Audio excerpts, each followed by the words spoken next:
Here we have question 14 of section 3 of the 2022 SAT. Now, let's read the question. When the speed of an object approaches the speed of light, its length as seen by an observer changes. When the object is stationary relative to an observer, its length is s, and when the same object is moving at speed v relative to the observer, its length l.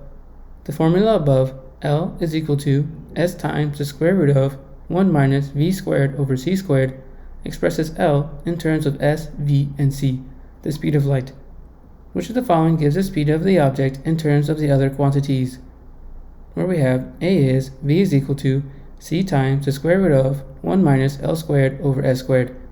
B is v is equal to c times the square root of 1 plus l squared over s squared. C is v is equal to c squared times the quantity of 1 minus l squared over s squared.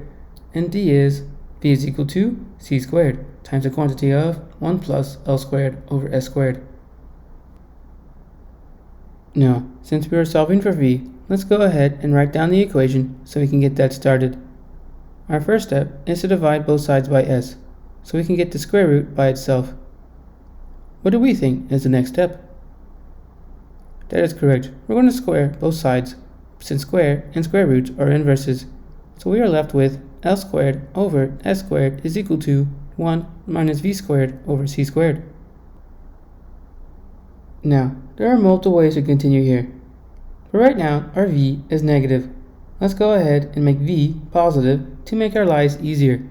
So now we have v squared over c squared plus l squared over s squared is equal to 1. Let's go ahead and subtract l squared over s squared on both sides. So now we have v squared over c squared is equal to 1 minus l squared over s squared. What do we think is the next step? That is correct. We're going to multiply each side by c squared, so we can get v squared by itself.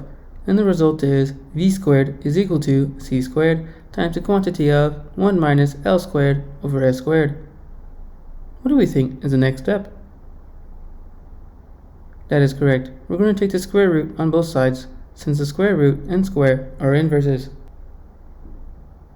Before we simplify, let's use the properties of square roots and separate the right-hand side. Now, let's simplify. So now we have v is equal to c times the square root of 1 minus l squared over s squared. This means A is the answer. That is question 14 for section 3. And remember, there's always tomorrow.